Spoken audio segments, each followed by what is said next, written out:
충청북도 무형문화재 제8호 오티 별신제. 산제와 선앙제를 모두 지내는 오티 별신제는 제천 지역 동제의 보편적인 모습을 보이면서 동시에 선앙돌기, 선앙대 신해묻기, 본당제, 해물리기 등 오티 별신제만의 특수한 제의 모습이 나타나고 있다. 오티 별신제의 이러한 특징은 무형문화재로서의 가치를 인정받아 2001년 충청북도 무형문화재 제8호로 지정되었다. 오티 별신제의 무형문화재 지정은 현대사회의 빠른 변화 속에 점차 사라져가고 있는 동제를 큰 변화 없이 지금까지 이어져 올 수 있게 하는 힘이 되고 있다.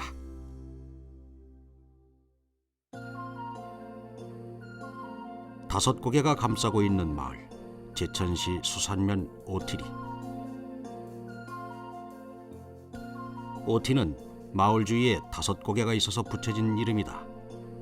제천의 삼계면과 경계를 이루는 봉화제, 충주로 나가는 길목인 작은제, 그리고 오티리와 연마을을 이어주는 고개인 구실제, 흰티제, 해너물제가 있다. 하지만 이 세 개의 고개는 도로 개설로 인해 옛 모습을 찾기 어렵다. 마을을 둘러싼 다섯 고개는 이웃 마을과의 경계이고 충주, 제천, 단양, 수산면 등지로 나가는 길목이었다. 특히 작은제는 경기도와 경상도를 이어주는 중요한 길목으로 장사지부터 일반인들까지 사람의 발길이 끊이지 않는 곳이었다. 그래서 30여 년 전까지만 하여도 이곳에 주막이 있었다. 오티리 지명에 대한 기록은 세종실록 지리지 청풍군 편에 처음 나타난다. 봉화를 한 곳으로 군의 남쪽 오현에 있다라고 기록되어 있다. 이후 신정 동국여지 승람의 오현, 여지도서의 오티리라는 명칭이 나타난다. 충청도읍지, 호서읍지에는 의티로 기록되어 있다. 다섯 고개는 오티리의 상징이다. 다른 지역으로 통하는 길목이며 경계이기도 하다. 사방으로 통하는 중심에 자리한 오티리. 마을로 들고 나는 고개에 선앙님을 모시고 오티 마을 사람들은 평화롭게 한 해 한 해를 살아오고 있다. 오티리의 동제는 산신제와 별신제로 구성되어 있다. 해마다 거르지 않고 음력 정월 열나흘에 올리는 산신제는 모두 3번의 제를 올린다. 마을의 뒷산 중턱 깊숙한 곳에 자리한 산신당에서 올리는 상당제, 곧이어 마을 한가운데 자리한 느티나무에서 올리는 하당제, 마지막으로 산신과 함께 온 수비들에게 올리는 수비제, 이것이 음력 정월 열나흘의 산신제이다. 한편 산신제가 끝날 즈음이 되면 오티리의 매차골 마을에서는 매차골 주민들이 자신의 마을을 위한 선앙제를 별도로 지낸다. 2년에 한 번 음력 정월 보름에 다섯 선앙님께 올리는 별신제. 별신제에는 모두 6번의 제를 올리고 마지막으로 해물리기에 해당하는 허제비 놀이를 한다. 다섯 선앙은 오티리 다섯 고개의 좌정에 있다. 봉화제 선앙을 중심으로 작은제 선앙, 구실제 선앙, 흰티제, 해너물제 선앙을 차례로 모셔 마을 한가운데 느티나무로 내려온다.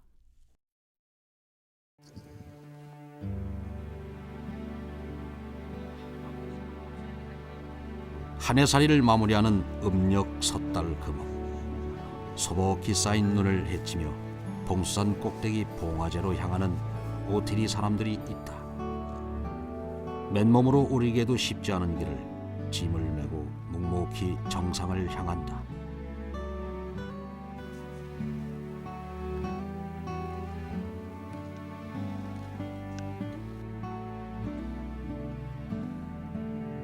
오티리 사람들이 한참 동안 눈길을 걸어서 도착한 곳은 봉화제 정상이다.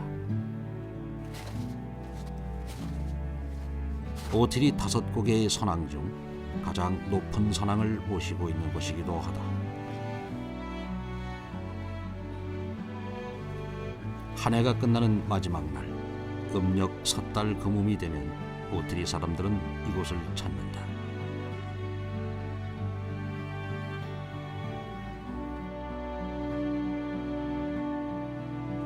다사다난했던 한 해를 마무리하고 건강하게 지낸 것에 감사하며 어른을 찾아 묵은 세배를 하듯 마을을 지켜주는 5선왕 중 가장 높은 봉화제 선왕을 찾아 제를 올린다.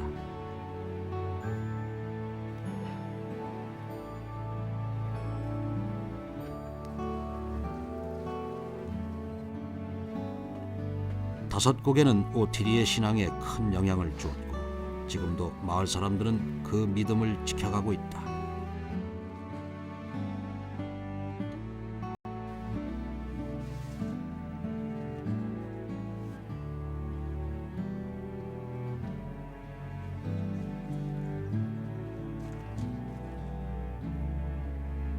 한 해를 평안히 보내고 새해를 맞이하는 오티리.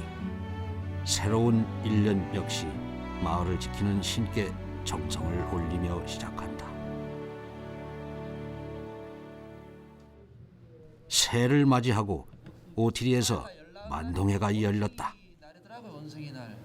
열나는 날로 이제 보는데 생기하고 복덕 이런 쪽으로 본다고요. 보는데 지금 올해 생기가 되시는 분이 77하고 69, 61 이렇게 돼 있고 복덕이 74, 66, 58 여러분들이 있고 여자분은 생기가 79, 71, 63. 이날 만동회의 주제는 산제와 별신제를 올릴 재관과 축관, 고향주를 뽑는 것이다. 재관 일행은 신을 모시는 사람들로 그해 마을에서 가장 정결한 사람들이다. 그래서 생기복덕이 맞으면서 집안과 개인에게 부정이 없어야 한다. 올해는 별신제가 열리는 해라 선왕제 고향주까지 뽑기 위해 많은 사람이 모였다. 만동회를 마치고 마을 대표는 산신제에 올릴 돼지를 장만하기 위해 인근 마을의 돈사를 찾는다.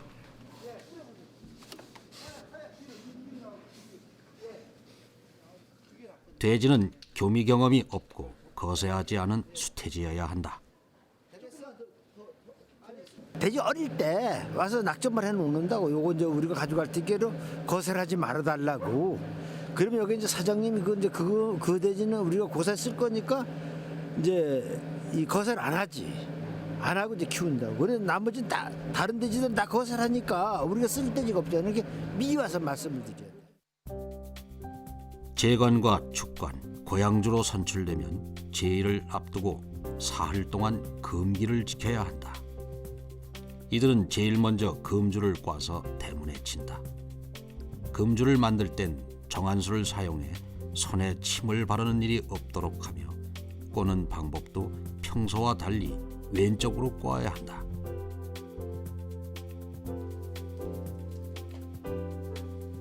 오티리에서는 금줄 자체가 금기이다. 제주들은 금줄이 대문에 걸리면 제를 마칠 때까지 밖으로 나오지 않고 이웃 사람들도 그들의 집안으로 들어가지 않는다. 금줄을 통해 외부와의 접촉을 차단하고 부정을 막게 된다. 제주는 집안에 머물며 금기를 지키는 동안 술과 담배를 금하고 부부간의 합방도 하지 않는다. 제를 올리는 날까지 정결하게 몸과 마음의 준비를 한다.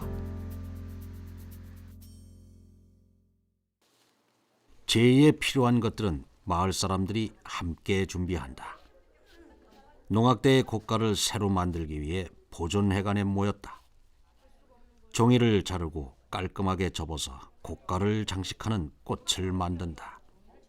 꽃은 되도록 크고 화려하게 활짝 핀 모양으로 만든다. 곡가에 쓰이는 꽃은 백색과 자주색이다. 백색 꽃갈은 악기 연주자들이, 자주색 꽃갈은 색시 역할을 맡은 사람이 쓴다. 소지도 미리 준비한다. 산제를 지낼 때 가가호호 소지를 모두 올리기 때문에 각 반별로 소지의 수를 맞춰서 준비한다. 산제를 사흘 앞둔 날, 고양주는 마을 뒷산에 있는 산신당에 오른다. 산신당은 안마을 뒷산의 골짜기 안쪽에 자리하고 있어 마을에서 보이지 않는다. 산신은 사람들의 눈에 띄지 않는 깊은 곳에서 조용히 마을을 돌본다. 산신당이 자리한 골짜기를 산제당골이라 부르기도 했다. 또한 예전엔 산신당을 붉은당이라 불렀는데 지금은 그 의미를 알 수 없고 잘 사용하지 않는 말이 되었다. 산신당에 도착하면 그 주위에 금주를 두른다. 신성한 신의 영약을 표시하기 위해서이다. 조역장 주위에도 금주를 친다. 조역장은 산신제에 올릴 돼지를 잡을 곳으로 산신당에서 100m 정도 떨어져 있다. 금주를 친 후 고양주는 주위에 낙엽과 나뭇가지를 모아서 불을 지핀다. 그리고 미리 준비해온 새호배 쌀로 밥을 짓는다. 산신제에 올릴 제주를 빚기 위해서이다. 밥이 익을 동안 당샘을 청소한다. 당샘은 산신제에 올리는 제물을 장만할 때 사용하는 샘이다.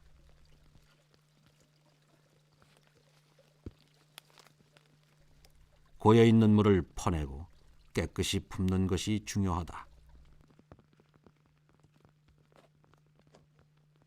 그리고 산신당 가까운 곳에 미리 구덩이를 파둔다. 제주 단지를 묻어둘 것이다. 겨우내 얼어붙은 땅, 낙엽을 모아 구덩이에 불을 지피고 온기를 불어넣는다.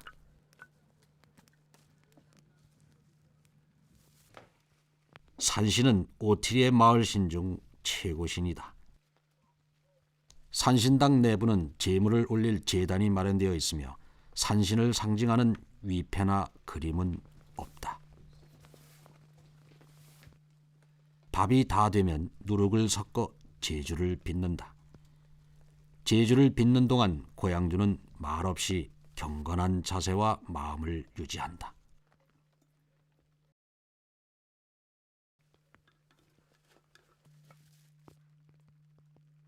미리 불을 지펴놓아서 따뜻한 온기가 가득한 구덩이, 그곳에 제주를 묻는다. 흙의 온기에 고양주의 정성을 더해 빚은 제주는 산신제에만 사용하는 귀한 술이다. 산신당 앞에 묻어두는 제주는 산신의 영험한 기운이 묻어나는 술이다. 제주를 묻은 곳에도 금주를 치고 인사를 올리며 각별히 정성을 다한다. 산신제를 하루 앞둔 이른 아침, 전날 미리 만들어둔 금주를 마을 주위에 두른다. 본당과 마을 입구에 칠 금기는 30발 이상 꼰다. 금줄은 산신의 수비제를 지내는 제장까지 이어진다. 산신의 수비는 하당인 느티나무와 가깝게 자리하고 있다. 수비는 산신을 따라온 여러 신을 위하는 곳이다. 신성한 지역을 표시하는 금줄. 부정이 공존하던 일상적인 마을은 금기를 통해 정화된다. 마을은 부정이 들어오지 못하는 깨끗한 공간으로 분리되어 신을 맞이하기 좋은 곳이 된다.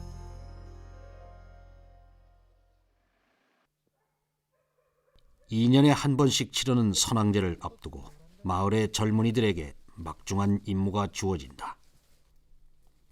선왕을 모시는 별신이 드는 해, 대제라고도 불리는 이 해에는 선왕대를 준비해야 하기 때문이다. 나무가 저기가 안 좋아가지고 너무 크더라고 아까 보니까.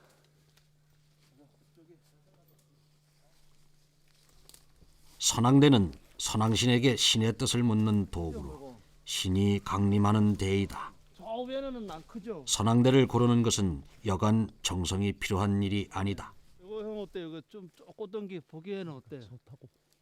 예? 됐습니다, 그만. 이걸로 한 번에 선왕대를 선택하지 않고 몇 번이고 살펴본 후에야 결정을 한다. 또한 한 번 선앙대를 꺾으면 그 길로 돌아와야 한다. 한참 숲의 나무를 살펴보고 찾아낸 곧은 소나무. 선앙대로 사용할 소나무는 가지를 꺾지 않고 나무 전체를 베어낸다. 가장 위쪽에 솔가지를 살려 선앙대를 만든다.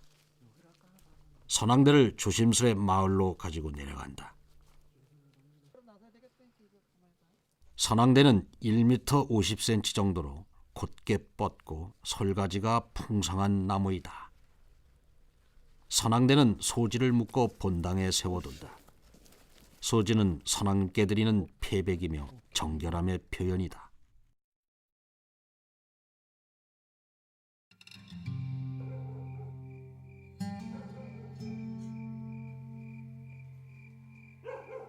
산신제를 지내는 날 새벽, 제관은 목욕제계를 하고 신을 모시기 위해 깨끗한 몸과 마음을 갖춘다.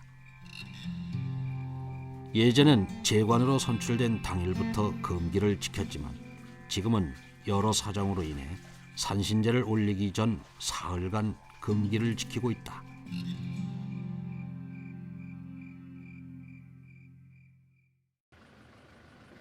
음력 정월 열나흘, 산신제를 올리는 날이다. 해가 뜨기도 전 마을 대표는 수산면의 장을 찾는다. 금기를 지키기 위해 밖에 나올 수 없는 고향주를 대신해서 재물 장만을 하기 위해서이다. 아줌마, 아줌마. 이른 새벽 문을 열지 않은 상점을 찾아서 첫 손님으로 들어간다. 제수를 구입하는 상점 역시 부정이 없는 곳이어야 한다. 신에게 올리는 제물이기에 절대 가격을 흥정하지 않는다.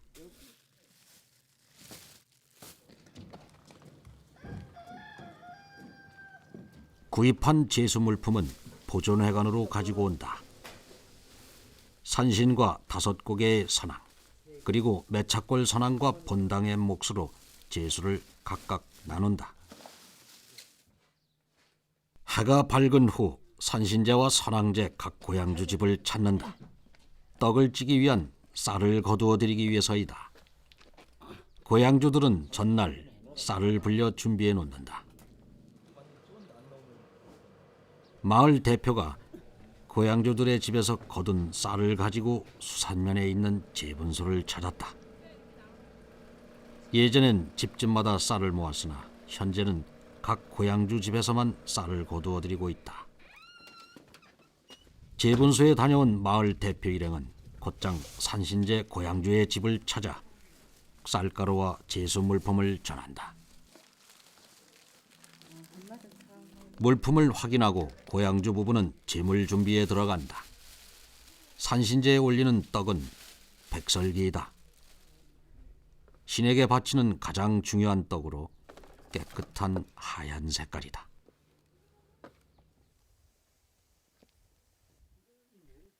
떡은 고향주의 정성을 확인하는 제물이다.